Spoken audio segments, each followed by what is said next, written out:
I'm totally overwhelmed right now. It's amazing to see so many people here and so many people I love so deeply and admire so greatly. So thank you for coming out tonight. Maybe I'll just briefly introduce these incredible two people sitting next to me. So right next to me is Rachel Herzing, one of the directors of the Center for Political Education, one of the co-sponsoring organizations tonight. And next to Rachel is Diana Block, one of the founders and longtime members of California Coalition for Women Prisoners. And I'm so honored that they both agreed to join me in conversation tonight. So our plan was to have me talk for a bit, and then each of them will give some thoughts on the book, which they've read, and kind of think about and reflect on it in relationship to the kind of organizing that's happening here in the Bay and beyond, around issues of gender violence, policing, and imprisonment today. And then we'll open it up for the Q&A. And then we're going to round out the night actually with hearing from both CR and CCWP about some of their current campaign work, in case anybody here is looking for an entry point and way to get involved in some of the mobilizing happening today. So I want to start by just thanking Claude Marks and anyone else who has a hand in sustaining this incredible movement space.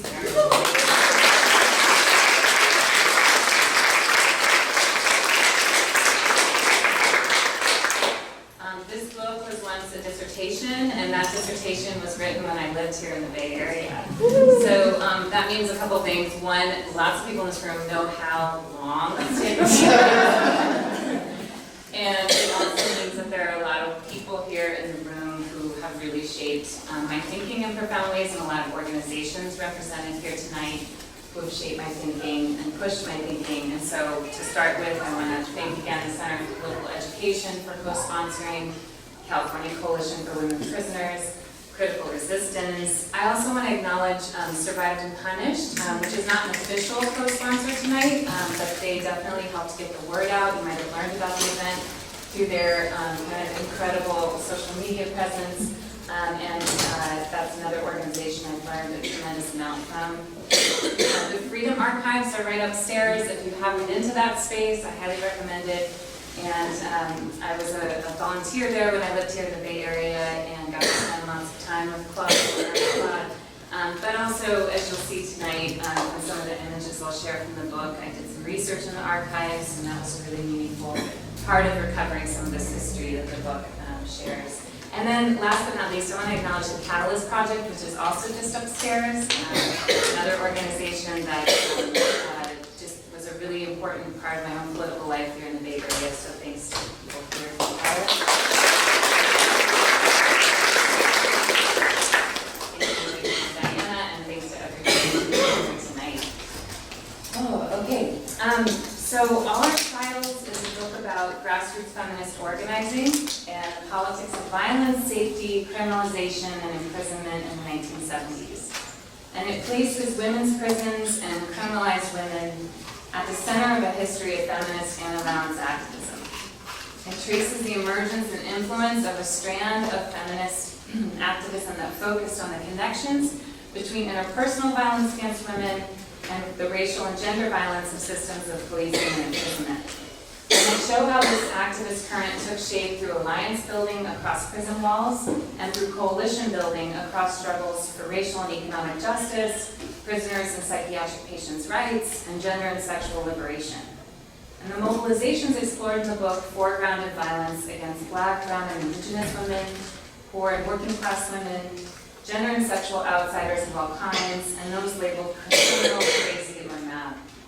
These mobilizations were spearheaded by radical women of color and anti-racist white women, many of them lesbian identified. And I show how this organizing work generated an anti-carceral feminist politics. So a politics of both resisting the violence of policing and imprisonment, and also refusing carceral solutions to rape and abuse. The book tracks how this politics challenged the mainstream women's movement's increasing turn towards a get tough, law and order agenda across the 1970s. And it also tracks how this politics, as Jess was mentioning before, played an important role in the making of the prison abolition movement. That's all I will read to you tonight, just so I get it.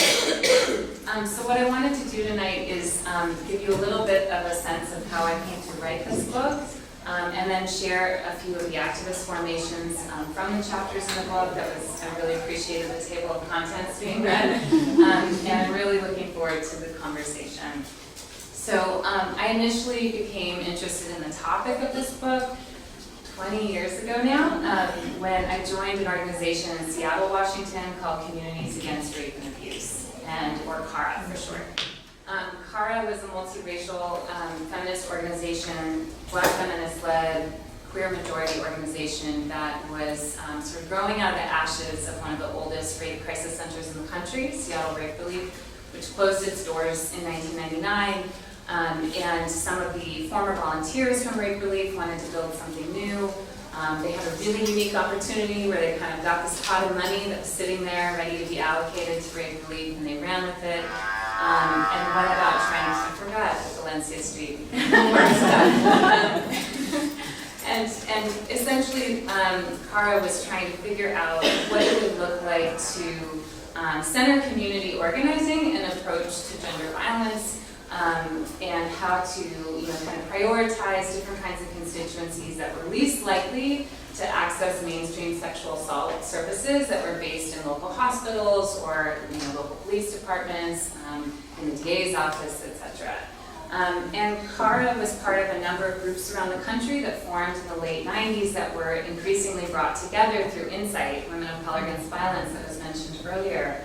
And as you also heard from Jess, which is great because then I can shortcut through this, Insight was founded in 2000, and Critical Resistance had its first convening in 1998, but officially launches as an organization around the same time as Insight, and the two really start to offer up this really important space for organizers working across region and across city, to really come together and talk about what it would look like to build an abolitionist movement that could take seriously and sort of think about, responses to harm, to gendered and sexualized harm that were not, relying on policing and imprisonment, and on the other hand, kind of give a referendum to a mainstream anti-violence movement that had become complicit in the buildup of the carceral state over several decades. And so,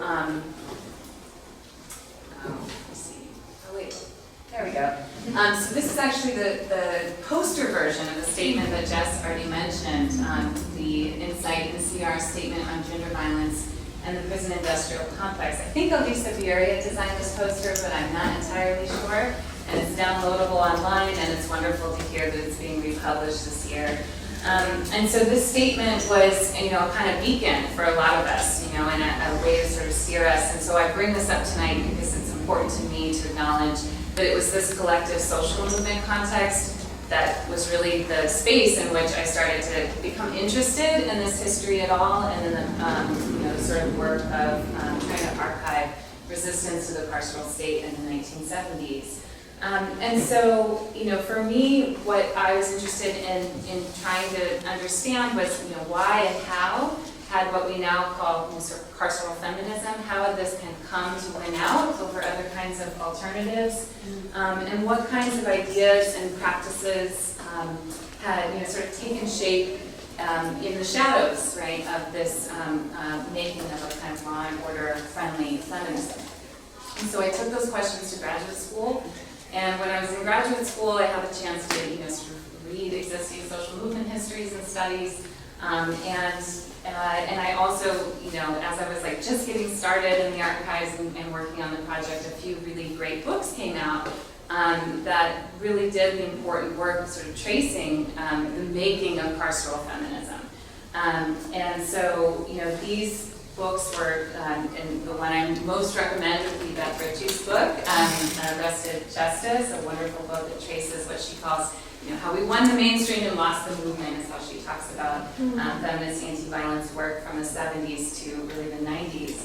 And these texts were kind of focused on organizations like rape crisis centers and domestic violence shelters, organizations that were created in the early 70s through the blood, sweat, and tears of volunteers who created these kind of makeshift mutual aid-based grassroots organizations. They mushroomed all over the country. By the mid-70s, there were at least 500 of these organizations in existence. They're all operating on shoestring budgets, just trying to keep the maintain their liberationist politics and do this sort of direct service and advocacy work at the same time.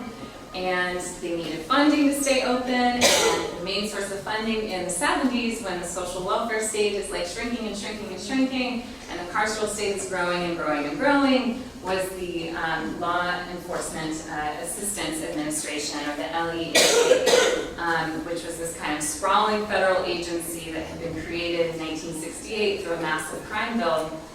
And this money, of course, came with all kinds of strings attached, expectations that you would collaborate with prosecutors, that you would collaborate with police departments.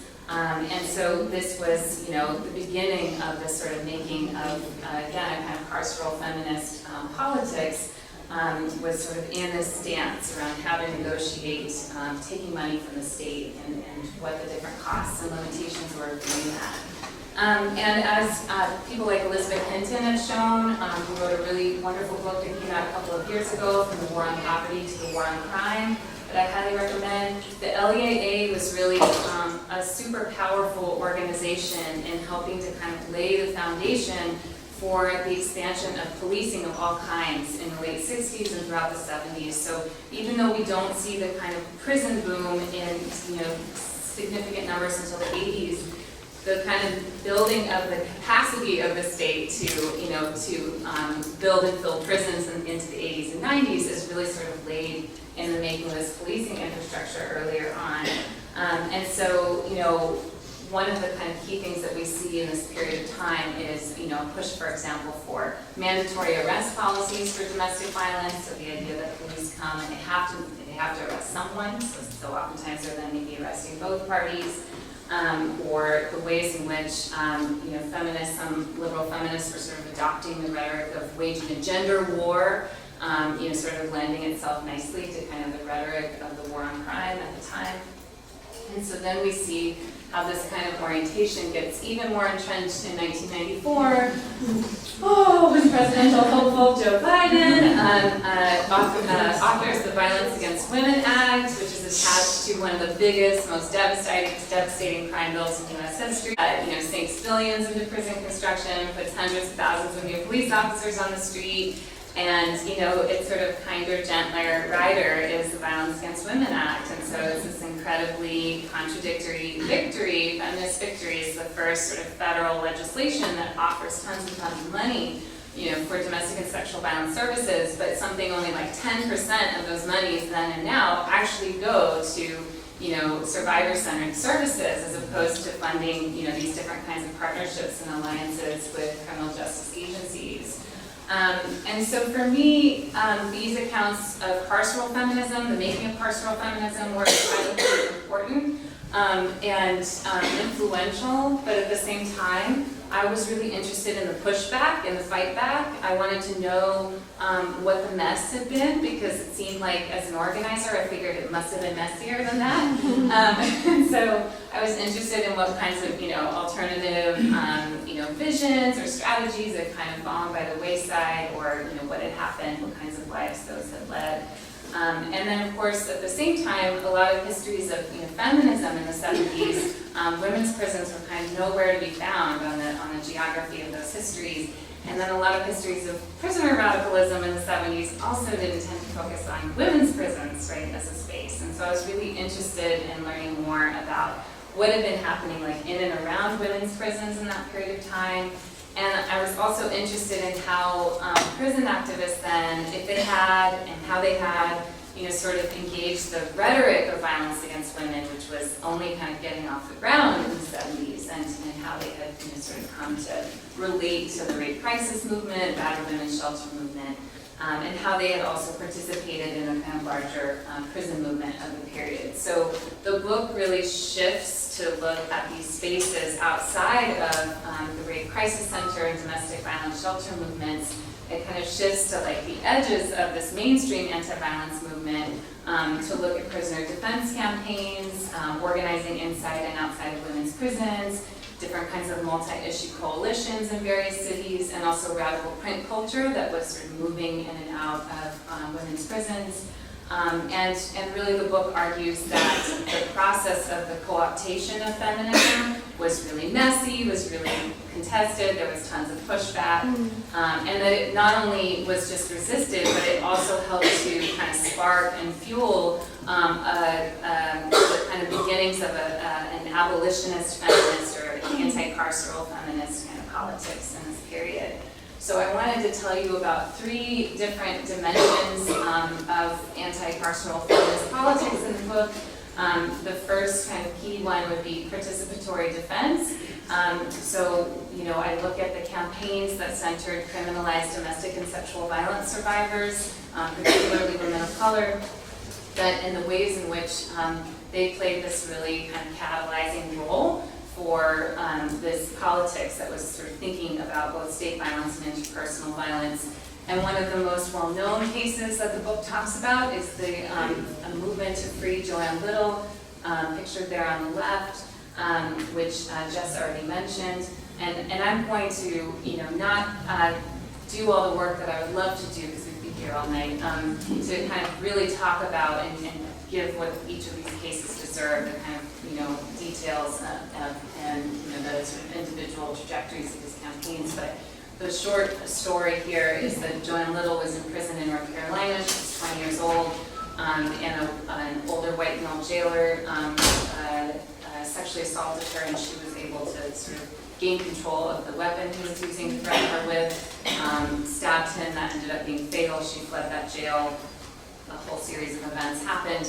A massive freedom campaign that wasn't only national, but actually even transnational, ensued over the course of the next year, and she was actually acquitted, and she's the first woman in U.S. history actually to be acquitted for using physical self-defense against lethal self-defense against rape. And for me, Little's campaign was less interesting because of its legal precedent, but more what kind of teaching and learning and opportunities happened in the space of that campaign. One of the things that happened is the campaign to free Joanne Little helped to kind of provide opportunities for other cases that were breaking around the country to get a different kind of visibility. And so the case of Inez Garcia here in California, in Soledad, is another one that sort of broke in the mid-70s and really sort of emphasized the ways in which when women of color were using self-defensive violence, they were then being sort of funneled through the criminal justice system in ways that were creating all these other forms of state violence in their lives and kind of putting pressure on activists in a range of movements to kind of think about what this meant for their own strategies and their own visions and their own ideas about what it would actually take to end gender violence in the lives of women like Inez Garcia and Joanne Little. And 2 other cases that were breaking around the same time were those of Desi Woods in Georgia and Yvonne Monroe up in Washington State. And these 4 cases, which I write about extensively in the book, they were incredibly different in terms of the details of what happened, in terms of the lead organizations that really rallied around them.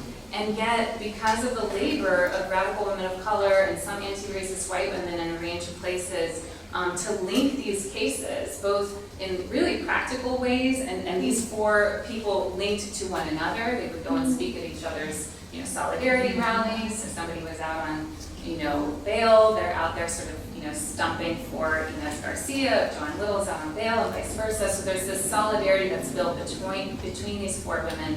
And then there's a kind of analysis that's being done by grassroots activists about what these different cases sort of shared in common, even as they were, sort of radically different in the details.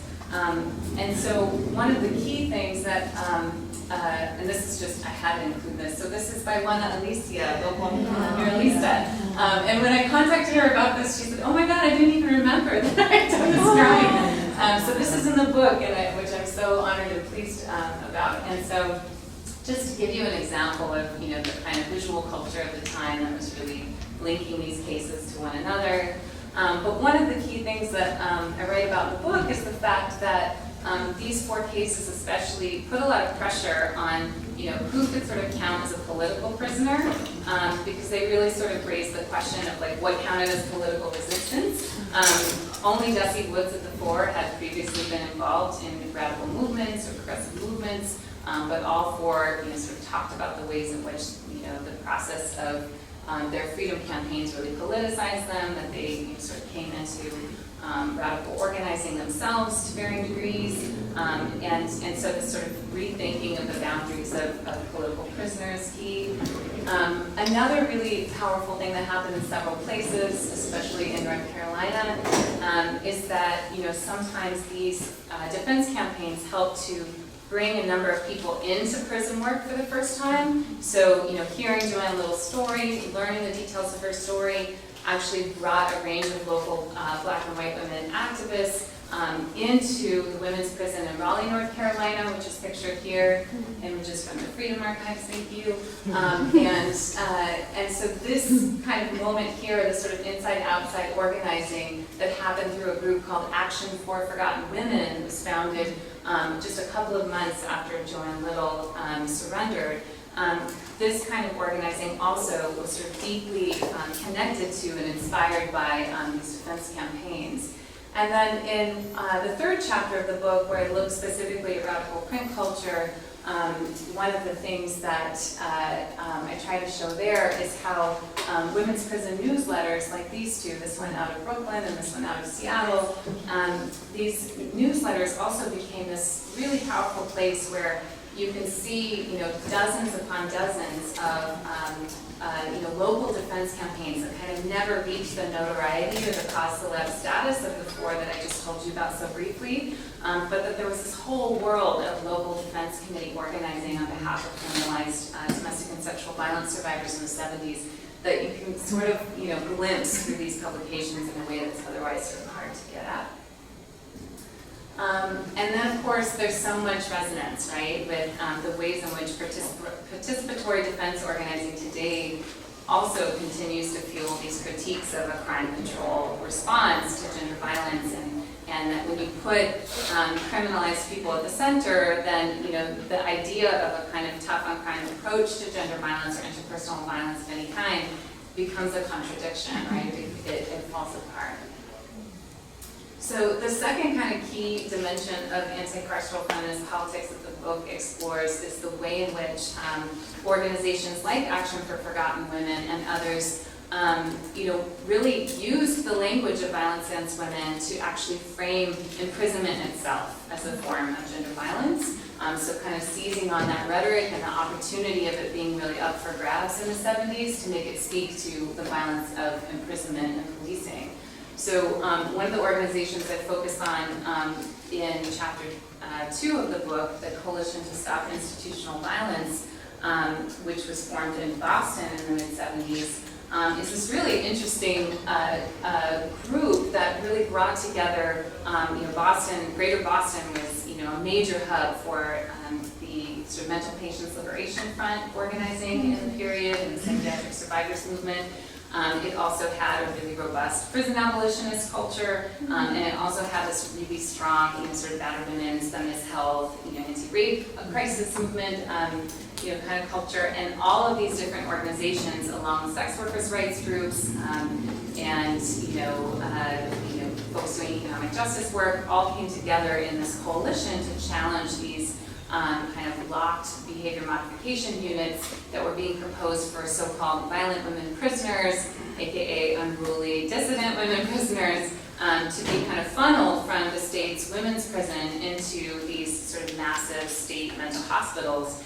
And so Coalition to Stop Institutional Violence actually succeeded at stopping the construction of these units. But they also developed this really powerful analysis, kind of again, sort of thinking about different forms of incarceration, thinking about, the ways in which rhetoric of care, for example, or treatment, right, or mental health, that all of these things could be sort of wielded to justify and expand the carceral state. And I think, for me, there's, this is just more from the archives on CSIP, but for me, there's a real resonance with, the work that's happening now here in California and elsewhere to really kind of redefine care and sort of figure out, how we're going to wrestle with that word in relationship to, say, in Los Angeles, the long-standing campaign there to defeat the construction of the new women's jail, And then, you know, the county coming back with a proposal to build a mental health treatment center, which would also be a locked institution.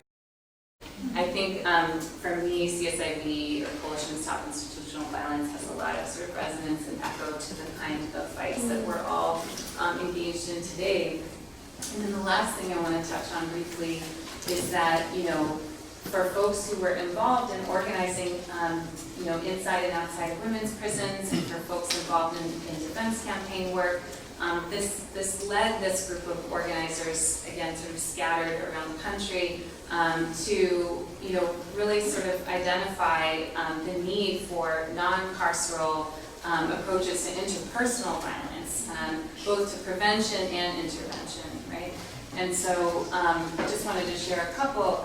I keep pointing here, and I just wanted to share a couple of examples that I talk about in the last chapter of the book, and then I'll give it up to my amazing co-panelists here. But the first thing I wanted to share is in Boston, actually 40 years ago, right now, there was a series of really devastating murders of Black girls and women in a really short amount of time. And the Combahee River Collective became a leader in a local coalition called Coalition for Women's Safety. And this coalition was across neighborhoods. It was organizing in Boston's majority people of color neighborhoods to, you know, really sort of respond to this enormous police neglect on the one hand, so kind of the violence of the police's refusal to investigate these murders, to take them seriously, that all of these women were sort of framed as, you know, having been involved in the sex trade, whether or not that was true, that, you know, that was wielded as a weapon to sort of dismiss these cases. But also at the same time that, you know, there were a number of suspects, all Black, being sort of railroaded through the system, right, on, you know, shoddy evidence. And so this coalition, this feminist coalition, was trying to figure out, you know, how to refuse that kind of zero-sum game of kind of victim-perpetrator, and how to really, you know, sort of be on the police department, both for sort of due process, and then also, you know, be organizing at the neighborhood level to create various kinds of emergency services and, you know, responses that could, you know, sort of attend to the fact that there was really no sort of state-based resource for anybody to connect with. And so this organizing created groups like the Dorchester Green Light Program. So the idea that you could, you know, get a green light bulb, you hang that on your porch, and that was a sign that if, you know, if somebody needed a sanctuary space, that you know, you could find sanctuary there inside if something was happening for you on the street. This also created an organization called Crisis, sort of named after the crisis at hand, that, you know, came up with a kind of full street rep program and kind of block-to-block sort of, you know, emergency support mobilization system. So a lot of different kinds of experiments with mutual aid and ways of, you know, kind of thinking about organizing in the shadow of the carceral state for and redefining safety and what safety means in that context. And one of the really important sort of corollaries to the Coalition for Women's Safety was that in addition to this spate of murders of Black women and girls, at the very same time there was a spate of sexual assaults in the majority white neighborhood of Brighton, and affluent neighborhood of Brighton in Boston. And so in this case, you had Willie Sanders, an African-American man who was being falsely accused and railroaded for this series of sexual assaults. And so the campaign to free Willie Sanders, which also triumphed, but it took about 2 years, and the Coalition for Women's Safety, there were overlapping organizers, there was a connection there, and so being able to sort of think about and organize what Angela Davis called in the 70s the rape racism nexus was really important in this situation. And then last but not least, the only rape crisis center that gets much of a spotlight in this book is the DC Rape Crisis Center, which was the only Black feminist-led rape crisis center in this country in the 1970s. And the DC Rape Crisis Center was staffed by a number of, you know, very visionary Black feminist organizers with ties to a range of leftist movements in Washington. And Loretta Ross, best known for her reproductive justice work, was the executive director of the Rape Crisis Center in the late 70s. And under her directorship and with her other comrades there, they formed a really unique and interesting relationship with a group of men imprisoned in Lorton, Virginia, who were African American and self-identified as people who had engaged in sexual violence and had built their own sort of black feminist consciousness-raising education program inside of the prison, and were sort of trying to do the work of unlearning rape culture in their own language that they used at the time. William Fuller was the founder of this group. And so members of the DC Rape Crisis Center would travel once a week to go and participate in this this group inside of the prison, and they participated through the mail in this very historic gathering that happened exactly 20 years before the Insight Conference in 2000, called the First National Third World Women and Violence Conference. So just as a way of wrapping up, I just would say again, that I think that these histories kind of compel us to think more expansively, both about the terrain of violence against women work in the 70s, but also anti-prison work. So what happens when we think about folks who are organizing around state mental health hospitals as part of the legacy of abolition work, or how these freedom campaigns for criminalized survivors were sort of catapulting new people into abolitionist politics then. And so I'll just pause and say that I think I offer the book hopefully as just one small contribution to the larger collective project of trying to build an abolitionist future that I know so many of you in this room are part of, and I'm just again really humbled and honored that you're here, and I admire so many of you, so thank you for being here.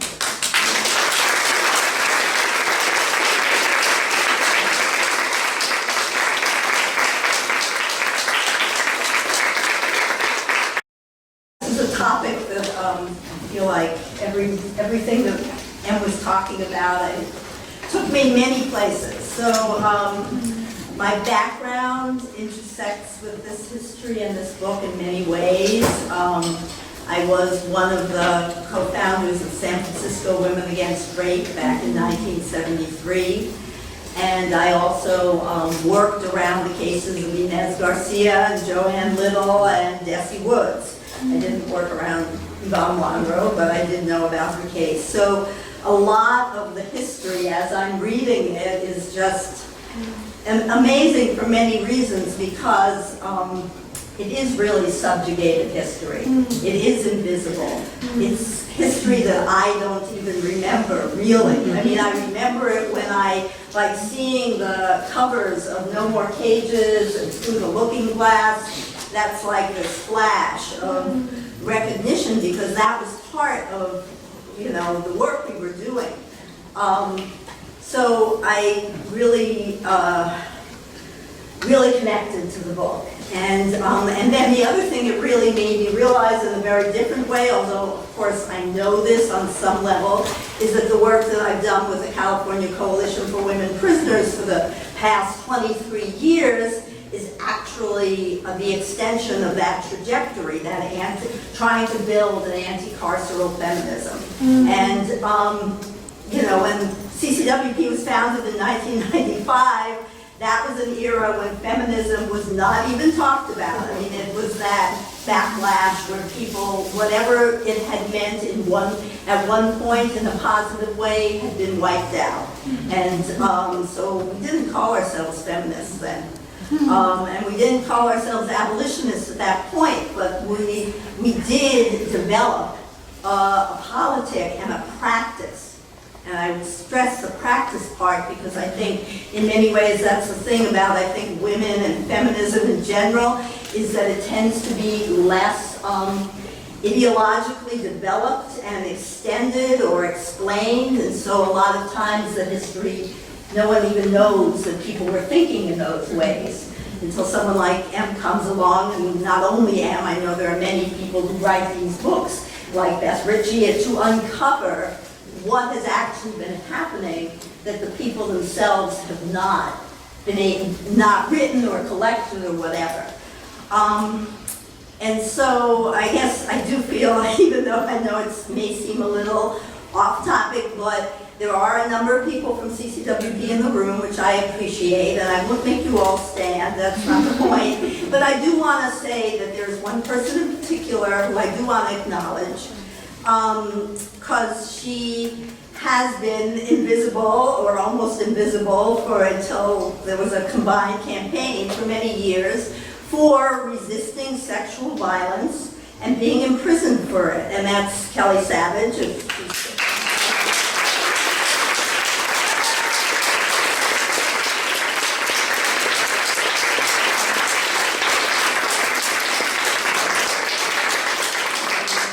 And so Kelly, with the help of CCWP and other organizations, did wage a campaign to make her case visible, and not only to make her case visible, but to make those of all the people with this terrible life without parole sentence visible and change it. So I'm not going to go into that, but I did want to just say that for a moment. So I'm also going to try and be brief, please.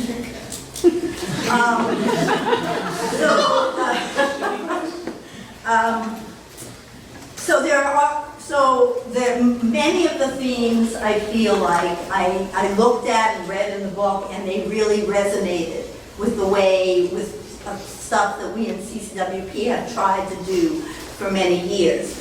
But there was one thing, and I'll start with that, that has been less so, and that really struck me, was the degree to which most of the organizations and the organizing around Joanne Little, around Desi Woods, and some of the leading rape, and like what you were explaining about the DC Rape Center, really tried to connect holistically an anti-capitalist, anti-patriarchal, anti-white supremacist view. And that is something that I think that here too, it's coming back. People are starting to speak about things in ways that connect things. But for many years, prison struggles are here, sexual violence is over here, radical Black Panther political prisoners are over there. Palestinian prisoners are, wow, they're way over there.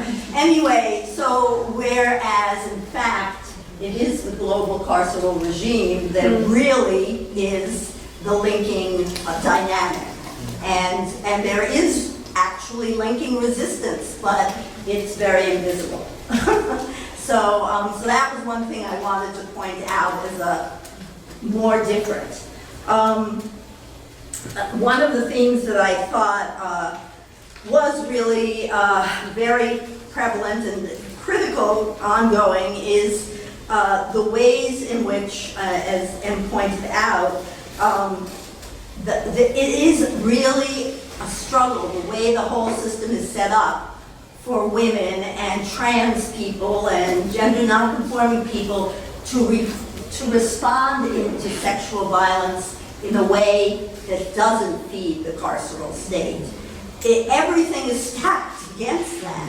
It is so difficult, and we do have our visions of how it could be different, and those are what we strive for, but every time, you extend it, you try, and the reality is people want to be safe, they want to avoid harm, they do, and the state is there saying, we are the answer, we are the only answer, we cannot think outside this box. And I think it's hard for many of us, even those of us who have been struggling with this for years, to really push ourselves outside of that box, or to support other people, because it's not about lecturing people or demanding that people do it the way you want it to be because it's politically correct. It's about coming to a common understanding. So that's one thing. Another theme that I thought was very important was the beauty and the strength of cross-walls feminist organizing and community building. I mean, it's really reading about what the people who were working around Joanne Little did, how they built the campaign and rooted it in community outside and then worked with these people inside who really kicked butt in there. I mean, they were really able to mobilize from the inside with the support of the people outside. And it was really an amazing story, I think. So that's something also that, you know, we in CCWP try and figure out how to make that community building and feminist space that isn't about one gender, but is about a political orientation real. And then, you know, as I mentioned, Through the Looking Glass and No More Cages, when we started the Fire Inside in 1996, no, we weren't consciously referring to those precedents, but in fact, the Fire Inside is very much in that tradition of, you know, people behind bars expressing themselves in community with those of us on the outside, and it has existed and developed over the years since then. And I think that's really important. I don't really know. I mean, there are definitely many other newsletters, but there is something about I think for women and trans folks, just the ability to come out of that invisibility through a format that is permitted to go inside and outside is really important, and of course is something that has sustained us because we know how important people see it as. And I think the last little commentary I'll make really is, it did strike me about the models of how you build. That was one thing that I don't know if it's a continuity, it's more of a disjunction. Because all the things that M's books talks about are really models that are kind of off the grid. They are not nonprofits, they are not fully resourced, they are not sort of wannabe corporations. They're things that people come together and try and make happen. But the downside is that they disappeared. I mean, they're not, that's part of the reason why people don't know about them, is that they had a shelf life of 5 years or, you know, at the most, it seems like. And that's something that we all have to come to grips with. I mean, and I certainly don't have the answer, because I think that, you know, we are in another era and we deal with resources in a different way, and we have to. That I don't think you can turn the hands back, but I do think it's important to see that there are possibilities of organizing that do not follow exactly a one-size-fits-all, one meme fits all, or one, so, you know.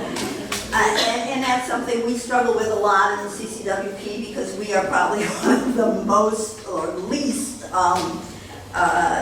you know, in the container. But and that's not even deliberate a lot of the times. It's just kind of, that's the way it is. But anyway, so those were some of the kind of reflections around history. I'm not gonna. I'll probably in the announcements make a few points about some of the work that we're doing now that's relevant, because a lot of it is very relevant to what's in the kinds of work that was being done in the book, and it would be great if people are interested. But I will say one thing that isn't, but that I really would like to, I talked to Em before, and we would love to have like a Zoom study session about the book after people have read it. So if you all, if anyone is interested in that, we do have a sign up that you say, I'm interested in being part of such a discussion, and we will try and find the time that suits the most people, with or without a doodle, I don't know.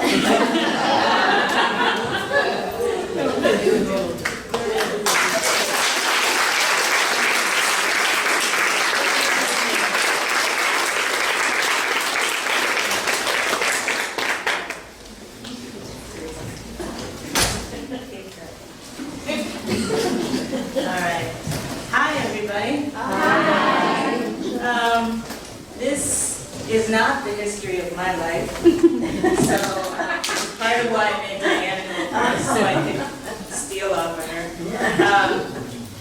So I'm gonna reflect on the book a little bit more from what I do, which is political education.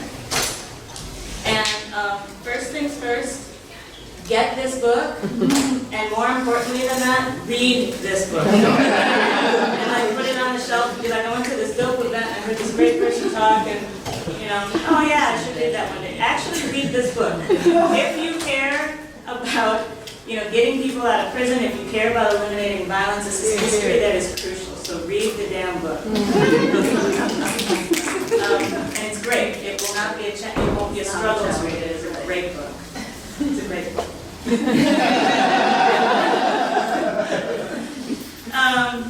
So that's my first thing. My second thing is 3 cheers for the archivists out there. Thank you, Claude Marks. Thank you, all of the people I know who really treasure and preserve our movement history. We are bad at doing that. I will say the organizations that I have been part of have been bad about doing that kind of just out of, paranoia, but then also bad about doing that out of a sense that things are too urgent and there's too much work to do to stop to do that. And documenting the work is so, so crucial. I think the point Diana was making, like it becomes invisible if we don't, keep track of it somewhere. And these days it's a little easier with all the digital stuff. You don't have to carry around boxes and boxes of like the flyer from that one march that one time, But that stuff is really important. And thank you, Emily, so much for giving it to us in all of these chunks. And thanks to all of the archives that allowed you to use images and all the people who saved the important detritus. It is important.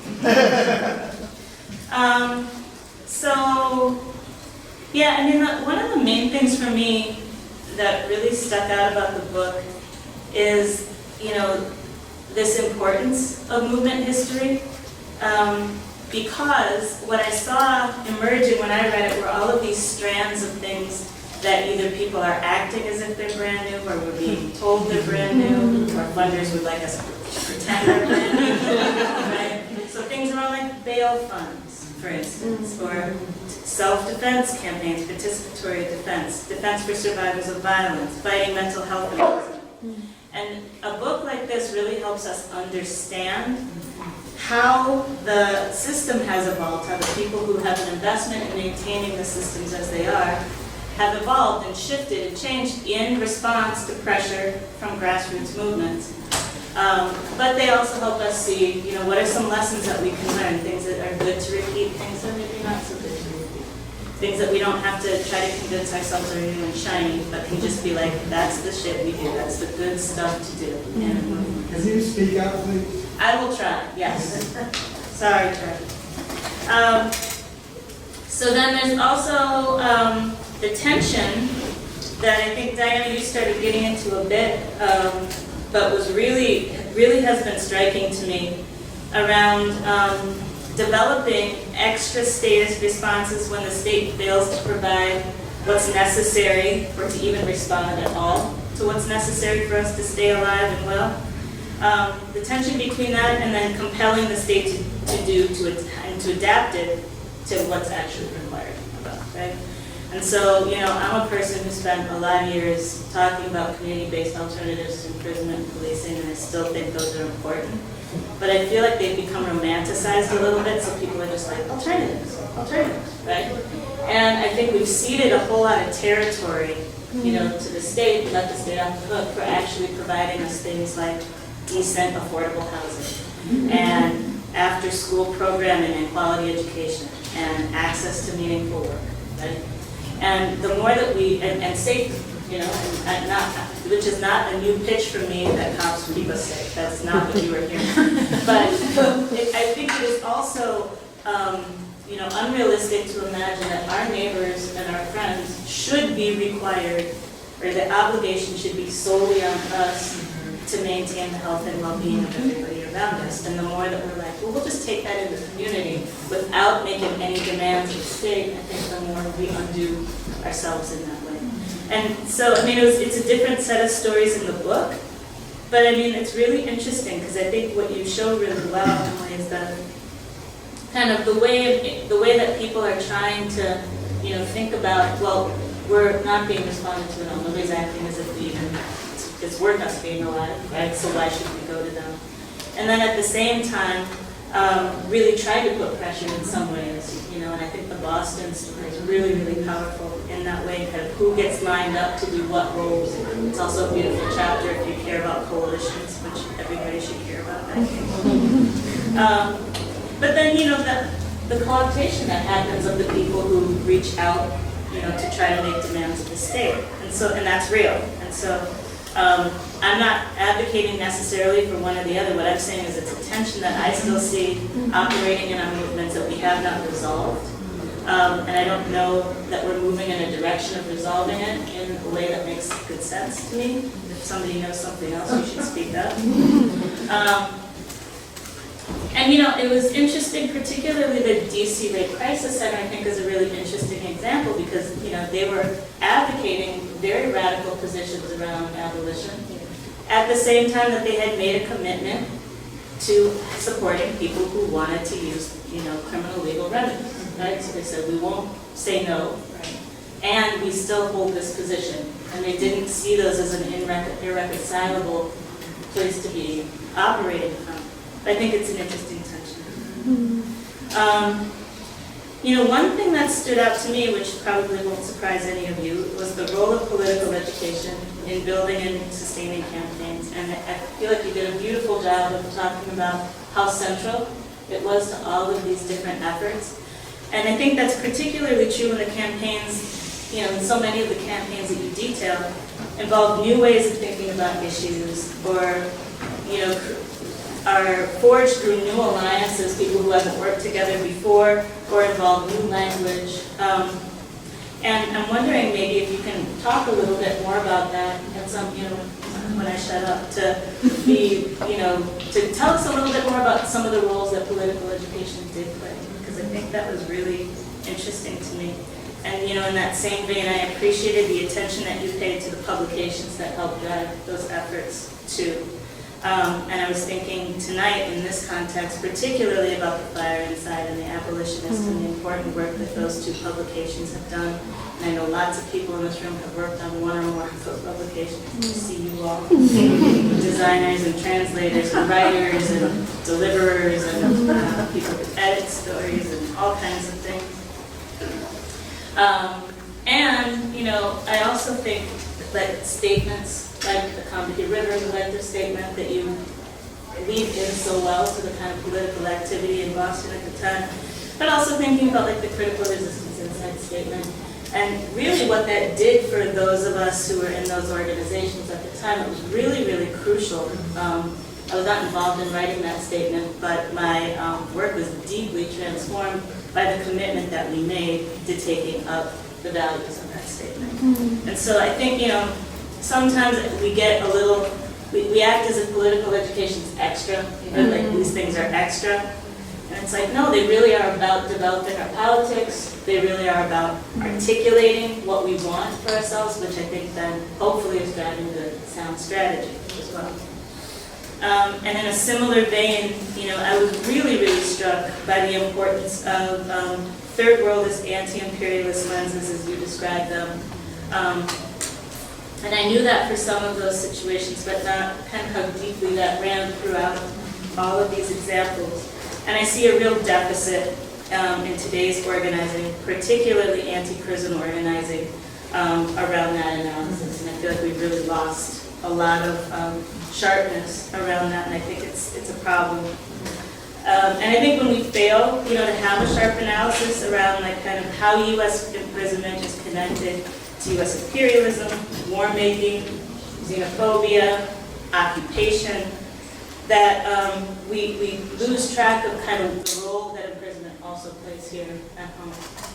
And identifying as part of third world struggles, I think also, you know, helps us connect marginalized and repressed peoples within the United States, many of whom are locked in cages, to our siblings all around the world who are facing really similar conditions in different struggles. And it helps us to understand, I think, the real importance of material solidarity between these struggles and a firm commitment to internationalism, which also made me wonder, if you looked at how solidarity was going back and forth. So for instance, on the political prisoner tip, obviously it makes really, really good sense to politicize that activity and to think about, Jillian Little, for instance, or Inés Garcia as political prisoners. And, Diana and I have been back and forth with this, with people in different settings around kind of the benefits and drawbacks of, calling people political prisoners. But I also wondered, a little bit about, for instance, tying struggles to the Puerto Rican national liberation struggle, for instance. How did that come back? Did independistas see, themselves reflected in these movements here in the United States, or was that kind of a one-way, we're going to attach ourselves to this? Was that kind of third world solidarity mutual, I guess, is part of the question that I have there. And similarly, are there connections to organizing that's happening in other places in the world? So I was thinking, one small example that I was thinking about that Bree Carlton and Emma Russell have documented really, really well coming out of Australia around women's imprisonment in Victoria, Australia. And they do very similar work to look at archives and develop a kind of activist archive of the work that's happening there. But I know that, in a similar period, but I'm sure that is happening all around the world too. And then 2 more questions. Yes. 2 more questions. I'll keep it snappy here. I wondered about how conceptions of what prison abolition is shift over time in the period you're looking at, or if at all, right? And that comes maybe from a crabbiness on my part, but it seems like people these days seem to play a little fast and loose with the idea of prison abolition. And so I just wondered if, you had a sense that there was kind of ideological consistency around that, or if people kind of articulated that for themselves in different ways, and if so, did that matter? And if so, was that different in the 70s and the 80s, or, that's just a curiosity. And then the last thing that I found really, really useful, and I just encourage you to talk more about, is anti-violence practices. You use that language in the book, and I feel like I want to know more about kind of how you saw that at work in the struggles that you document, but also how you see it at work today. And those are my things.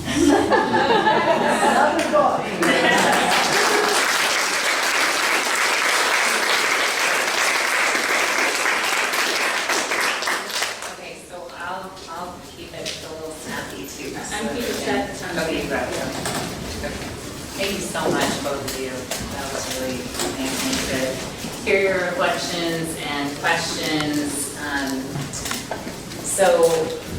I'll start with the political education piece. I really appreciate that question a lot because what you said, Rachel, about it feeling like an add-on just really resonates. In our LA chapter of CCWP, we've been, there's like a group of us that are on a committee where political education is, in theory, seen as the fact that we're on the scene together, something we're supposed to do, and then we're always like, oh, it fell off the agenda for the umpteenth time, right? But I think in the book, there are all of these examples of ways that political education happens beyond like the study, beyond the sort of formal space of reading something together and talking about it, or even coming to an event like this, And so I think about, the print culture, which was such an important part of the book, not only in terms of like source material, that in some cases it's,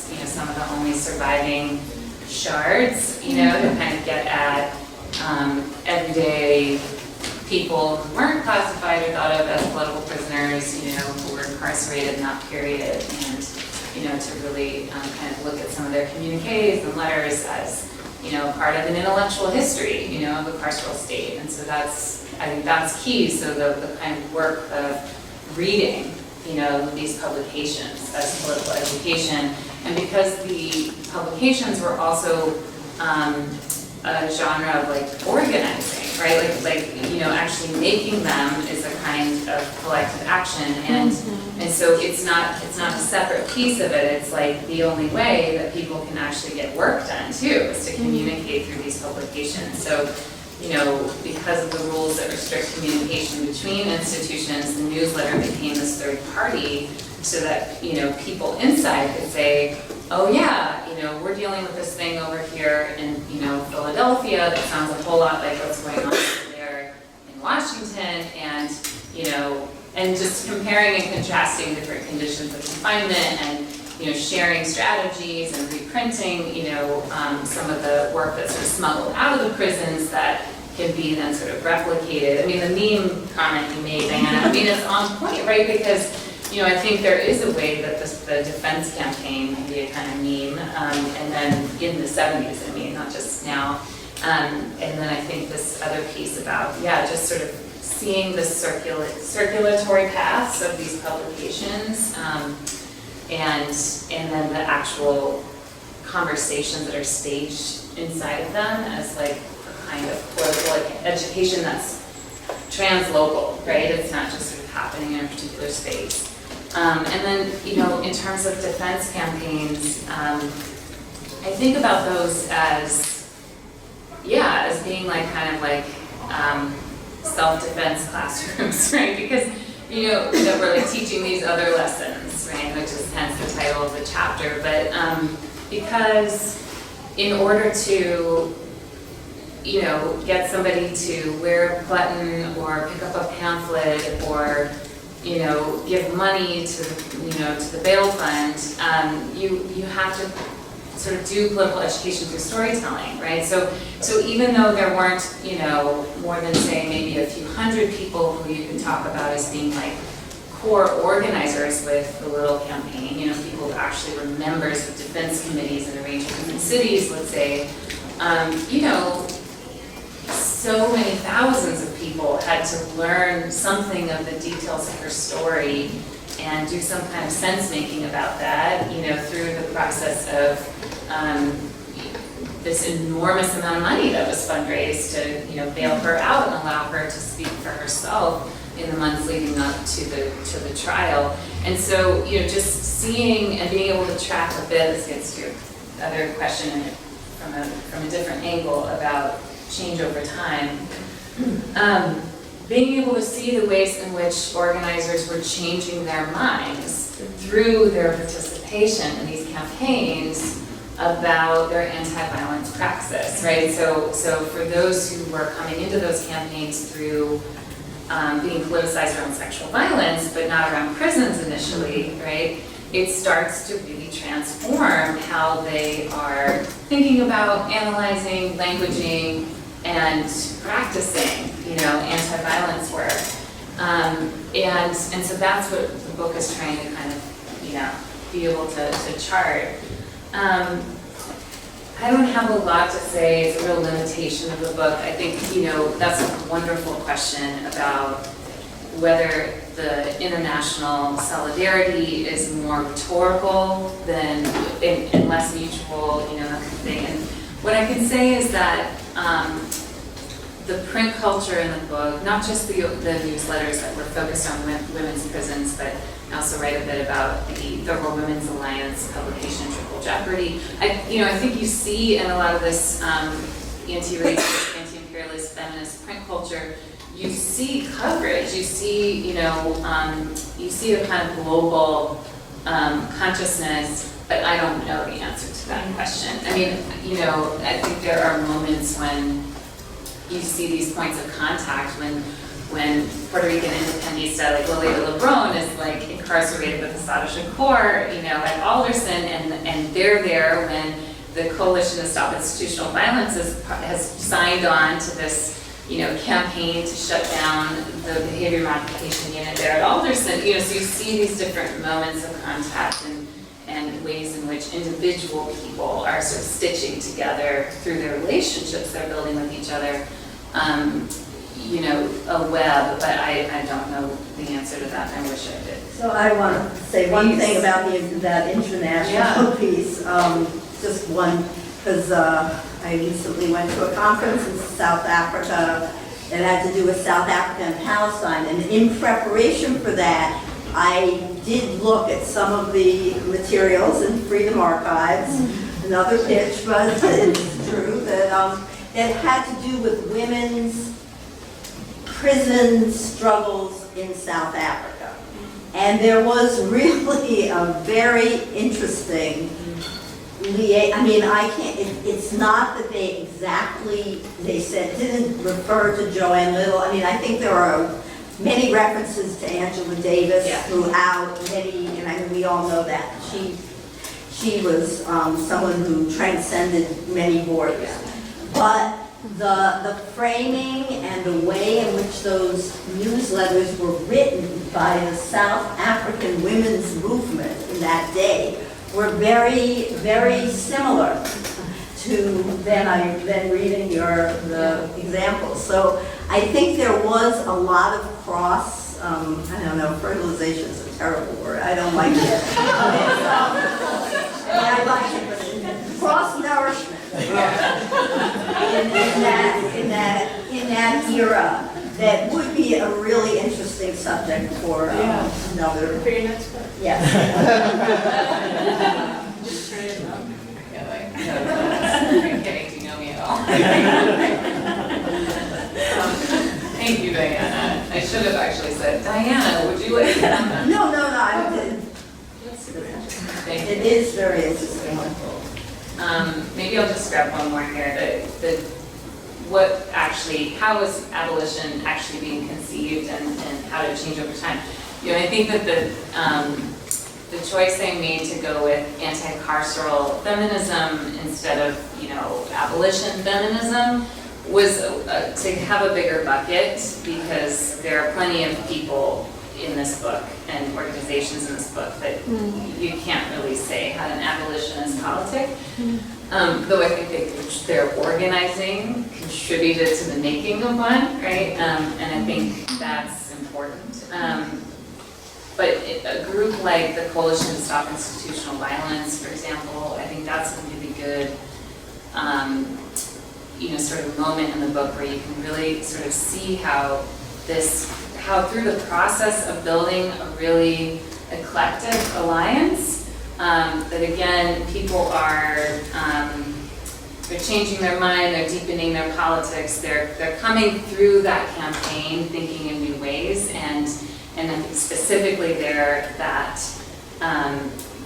sort of push to think about carcerality beyond just the space of the prison, I think is just so helpful for, you know, even though in the 70s there, I didn't find much of anything that was making the links to say like immigrant detention, but you see this kind of like presaging of like the kind of coalition work that we, you know, the sort of promising possibilities, and in some cases like actual built alliances that we have now that are also that, you know, being able to think about incarceration or carcerality in like a big, you know, more expansive big tent way, that can sort of help us to kind of link and think about, you know, different kinds of spaces that are officially or unofficially present, right? And so I see that in their work, and I think that it produced this like very staunchly anti-capitalist, anti-racist, you know, anti-everything carceral kind of politics. And these were feminists who, you know, some of whom had been working on issues of sexual violence, you know, and battering as the language was in the 70s. And so then that necessarily was also, so they were also theorizing, and people inside women's prisons at that time are really theorizing the prison itself as acting like a batterer, right? And so they're kind of thinking about, you know, institutions like everything from nursing homes to foster care to, you know, to state mental hospitals, to prisons, jails, and to the home. And I think that that is such a feminist politic, right? To kind of map all those spaces and kind of think about what binds them together without collapsing the important, histories and specificity. Okay, I think we should do something else now. I know what we're gonna deserve it. So we thought what we would do before we do Q&A is have me ask you all if you would please join me in supporting the incredible work of the Center for Political Education, Critical Resistance, and the California Coalition for Women Prisoners. All of these organizations create ways for organizers and activists to study together and strategize together, to build that abolitionist world. And also, as we'll hear about in a bit, CR and CCWP are definitely on the front lines of all kinds of statewide fights and beyond to challenge, prison and jail construction, to end the life without parole sentence, to do a whole bunch of important, crucial work. And all three of these organizations, when I was thinking about it earlier today, have been around for more than 20 years. And we need them for the next 20. So is on sale, if you will, for $20. And all proceeds, again, go to supporting the work of these three orgs. So if you want to buy a book for yourself or a friend, that's wonderful. And if not, there are buckets coming around if you're willing to make a donation. And thank you so much.